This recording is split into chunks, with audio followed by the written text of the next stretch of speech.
Kim Chiu at Paolo Avellino nakarating na sa Birmingham, UK. Mga fans, mainit na sinalubong ang Kim Pao. Paolo Avellino, alagang-alaga si Kim Chiu?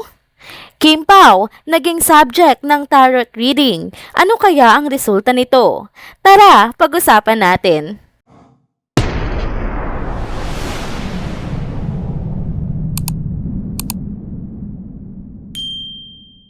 Hello mga ka-trenders! Welcome back muli sa ating channel. Kung bago pa lamang kayo dito, huwag nang kalimutang mag-like, mag-subscribe at i-hit na din ang bell notification para lagi kayong updated sa mga balitang trending at napapanahon.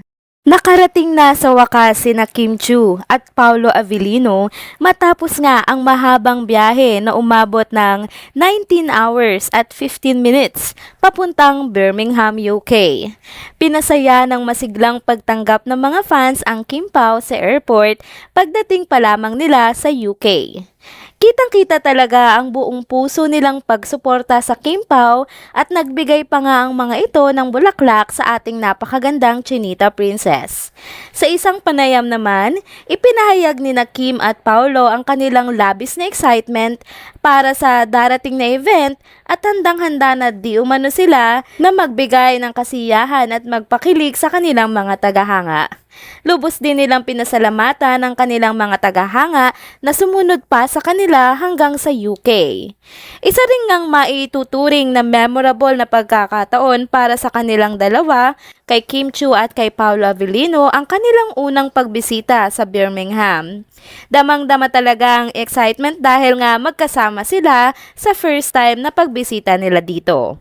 Bago nga lumipad ang Kim Pao patungong UK, maraming basher ang nagpuna na naman sa pagiging nonchalant na pag-uugali ni Paolo Avellino at madaming nadismaya sa naging interview niya kay MJ Felipe.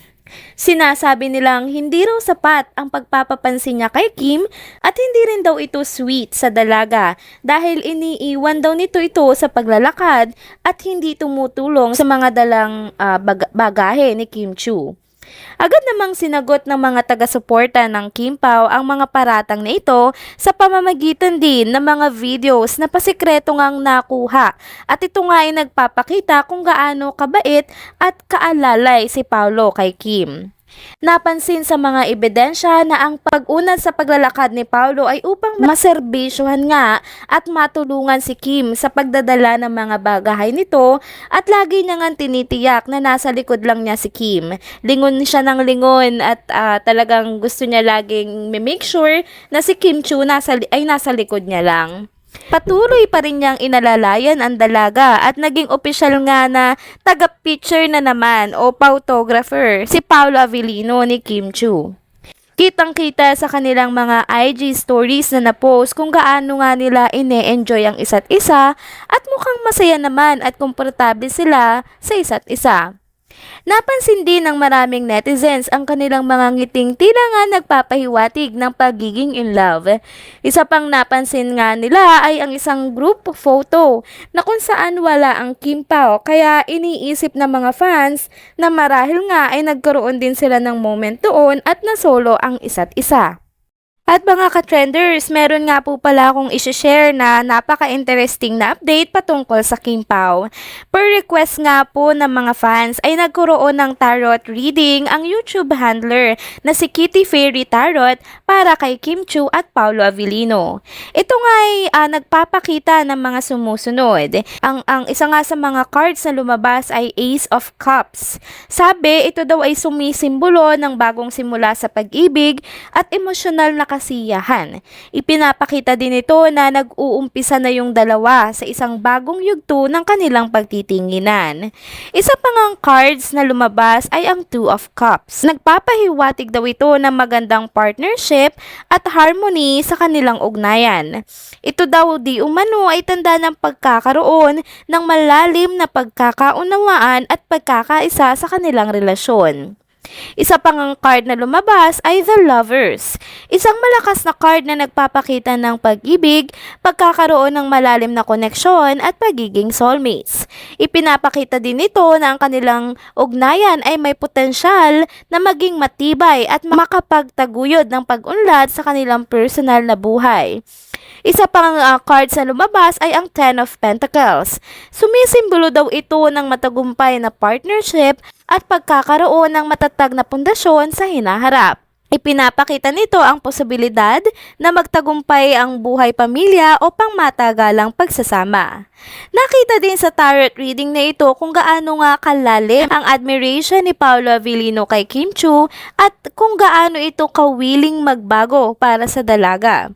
Dahil nga itong si Paolo Avellino ay may image nga na pagiging playboy o pagiging babaero, 'di ba? Sinabi din sa tarot reading na si Paolo ay posibleng umaaksyon na para mas ma-impress pa at makuha nga ang puso ng dalaga. Sa huli, nabasa din sa tarot reading na ito na ang dalawa ay patuloy ang pagkilala sa isa't isa at posibleng ngang matuloy ito sa pagkakaroon nila ng romantic na relasyon na posibleng ngang mauwi sa kasalan. Sa kabuuan, mga ka-trenders, ang tarot reading para kay Kim Chiu at Paolo Avellino ay nagbibigay diin nga sa positibong direksyon ng kanilang pag-ibig at relasyon na puno nga ng pag-asa, pagmamahal at potensyal na magtagumpay. Grabe, nakakagalabot nga ang mga resulta ng tarot reading na ito. Talagang umayon ang reading sa realidad na sitwasyon nga ng dalawa, kaya malaki nga ang posibilidad na totoo ang mga lumabas na cards na ito. Ito ngang mga update na ito tungkol kay Kim Chiu at Paolo Avellino ay patuloy na nagpapasaya ng mga puso ng kanilang mga taga-suporta at napupuno nga lagi ng kilig at excitement ang mga fans pag sila nga ay nakikita na magkasama. Sa kabila ng mga binabatong pangbabash mula sa ilang bashers, ang mga sandaling pagsasama ng dalawang ito nga sa UK ay punong-puno nga ng kilig at nakikita natin nga ang patuloy na pag-aalaga nila sa isa't isa. At ito ay pinatunayan ng mga detalyadong post ng mga fans at mga IG stories ng bawat isa na nagpapakita din ng kanilang masayang pagtanggap sa isa't isa at komportableng relasyon na nga na meron sila. Hindi rin maitatanggi ang naging positibong tarot reading mula kay Kitty Fairy Tarot para kay Kim at Paolo. Ang mga card ay nagpapahiwatig nga ng malalim na pag-ibig, harmony at potensyal na pangmatagalang relasyon para sa dalawa. At ang mga balitang ito nga ay sapat na para magbigay lalo ng pag-asa sa mga tagahanga ng Kim Pao na ang dalawang ito ay patuloy na ngang lalago ang kanilang ugnayan at may bright future para sa kanilang relasyon. Bago po mag-end ang ating trending video update, ito na nga po ang update sa online poll sa Seoul International Drama Award na nabibilangan ni Kim Chiu at ni Paolo Avellino. As of today po at 11:58 AM, nangunguna pa rin si Kim Chiu at 62.44%. Pumapangalawa pa rin po si Nadine Lustre at 14.24%. Pangatlo naman po at humahabol si Paolo Avellino at 13.47%.